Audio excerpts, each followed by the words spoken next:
Hey everybody, hope you're doing well. I'm Evan Nathaniel Grimm. Today I'm going to be talking about the Sagittarius New Moon happening November 23rd at 2:57 p.m. Pacific Time. Before I begin, if you want to take a look at what's coming for your specific sun, moon, and rising sign in 2023, I have 2023 forecast videos available on my website. You can access them through the link down below.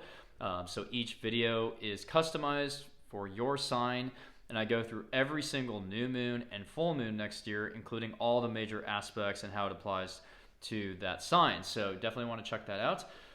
If you have any questions about those videos, feel free to email me. So also, I do offer readings, of course. So if you would like a reading from me, technically I'm booked until February, but if you want to see me definitely in February, go book now before the first half of next year is booked fully. So go check that out. So what kind of where should we start with this? You want to look at where 1 degree of Sagittarius falls in your chart. So I'm using a Placidus house system here, but even if you use whole sign, that's kind of up to you. But where is 1 degree of Sagittarius? That's where you're embarking on a new journey. And what do we think about with Sagittarius? What kind of keywords do we assign? To me, Sagittarius is really about discovery. That's the ultimate keyword, but it's also about perspective. So Sagittarius is opposite Gemini. Gemini is more about information, the nuts and bolts of things, the X's and Y's, and also curiosity. But Sagittarius really blows things out to a bigger and grander perspective. So in a lot of ways, Sagittarius has a little bit more, it's more about the symbols and the larger meaning behind things. So when you think about Sagittarius energy, you almost think about like a preacher or someone who's evangelizing or conveying a message, versus a Gemini, which is more explaining the facts of something. So a Sag New Moon is a good time to restore faith in your own journey, in yourself, and that's the title of this new moon, is restoring that conviction in your journey. So what's kind of the overarching theme here? How can we need to place every moon in the context of what's come before. Now, I would say this is actually strategically a very beneficial moon for you. Because we just got out of eclipse season, and during eclipse season, it doesn't really matter what signs you have in your chart or where the planets are in your chart. The eclipse season is usually some type of change, for everybody. Even if you don't have any Scorpio and Taurus in your chart, it might have been more of a subtle change. But many people went through some type of reset or confession or just a pivot during the eclipse cycle. And so now that the eclipse cycle is done, it's like, what do we do in the wake of that?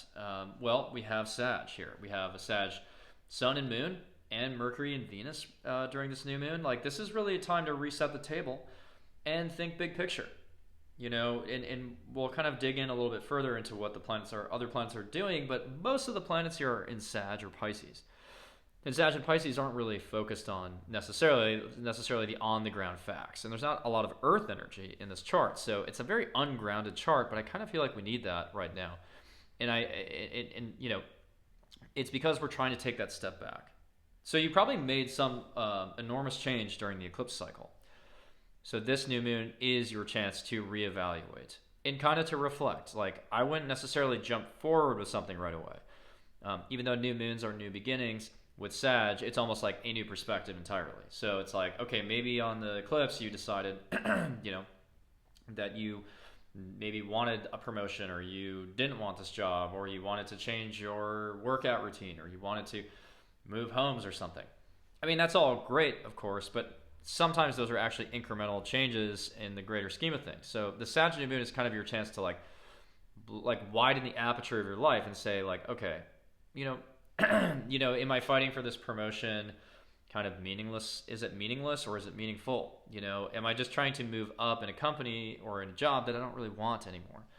So Sagittarius is really your chance to kind of turn off autopilot, because a lot of times in our lives we get caught in these thought patterns and behaviors, and we go on autopilot.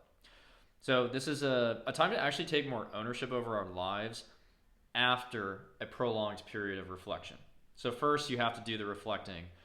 Think about, with Sag, that bigger perspective of like, how much further could I go?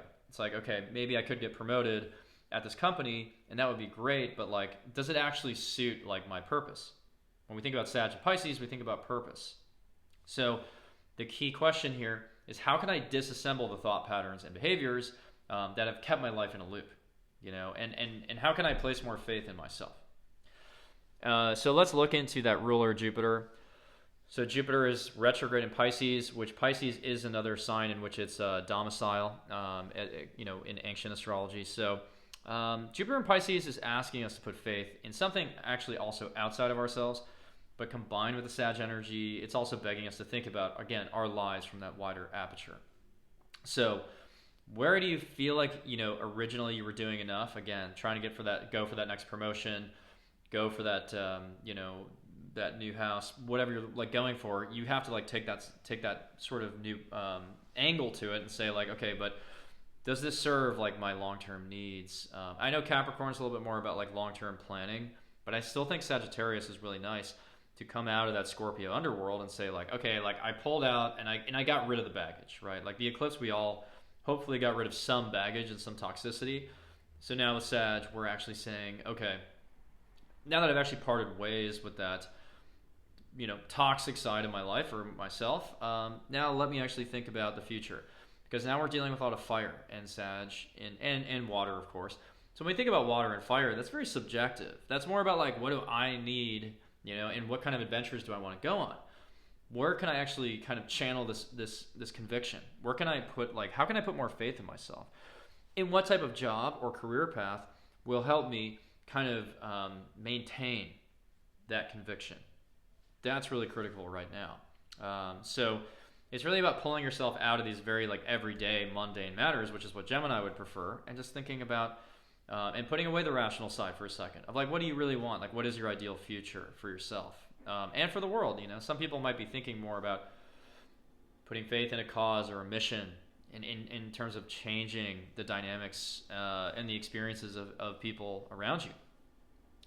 So whatever you see in that crystal ball, by the way, so whatever you're seeing for yourself in the future, which is what you want to do right now, you can act on that efficiently throughout this lunar cycle, because Mars, yes, is retrograde, but it is trining Saturn, so it kind of knows exactly what to do.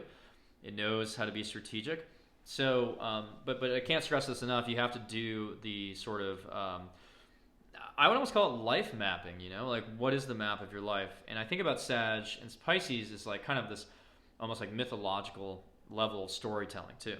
So what is the narrative of your life? If you had to write down a bio of your life so far, would it be interesting? And what chapter are you on? And if you don't like this chapter, how do you flip the page to a new one? So you can kind of entertain these more creative modes of thought right now as well, because of all this fire and water. So I would almost do that. I would really think about yourself as like a storyteller. And Sag always knows how to tell the most interesting story, in my opinion. So, make sure that your life, honestly, make sure your life is interesting. If you don't think your life is interesting right now, try to diagnose like what's the holdup here, what's the bottleneck. And so I want to kind of close off with some end of year advice as well. So and also some perspective on the full moon that's coming after it. So it's leading up to a Gemini full moon, which is conjunct retrograde Mars. So to be honest, I kind of foresee intense conversations around the new direction you're taking. So whatever you decide to do on the new moon, there probably is somebody who is going to oppose your decision or go against it.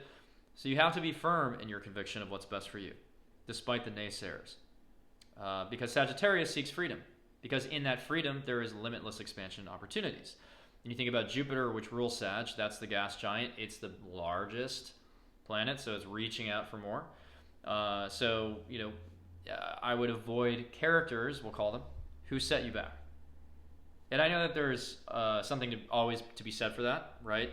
But at the same time, like there are points in your life, of course, where you kind of have to be in the trenches and you have to do the hard work, even if it's not exactly what you want to do. I had to work in, I kind of had to, I felt, honestly, work in like corporate for 7 years just to build up some kind of like financial stability and also technical know-how in certain areas, but also the ability to like get things done. Like the ability to be punctual and to hand in projects on time and to organize, a plan around a project. Like those are all things that I had to do for a while, and that's kind of a Saturn energy.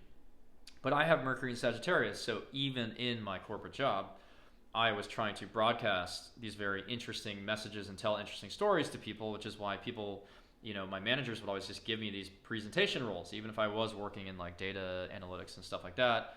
It was always like, Evan, like, can you be the one? Can you be the front-facing person to kind of sell the ideas, right? And so Sag can kind of sell the ideas to people. So what are you? So again, you kind of have to sell your life path to yourself first. Like, is this interesting? Is this a life that, it doesn't have to be worthy of a Hollywood movie, but like, is it interesting to, like, would it be interesting to my grandkids eventually? So ask yourself these questions, and especially after the eclipse. And look, if you didn't really like release some of that baggage, you still kind of want to do that. You have a couple days to do that because I'm filming this before the 23rd. But by the 23rd, you kind of want to have a good sense of like, what do I kind of let go of, and how can I move forward off of that? So thank you so much for tuning in. Really hope this new moon goes well for you. Drop some comments down below about how you're feeling now. Happy to, also hear what happened for you on the eclipse, because, that is actually pretty important for you, because this is sort of like an alley-oop off of that. And again, check where 1 degree of Sag is in your chart. So, if it's in the 5th house, maybe this is the belief that there is a creative project that can boost your sort of morale in a lot of ways. Or if it's in the 7th, maybe there's a new relationship or partnership that you believe in, and so on and so forth. So thank you so much, and I'll see you at the next lunar forecast.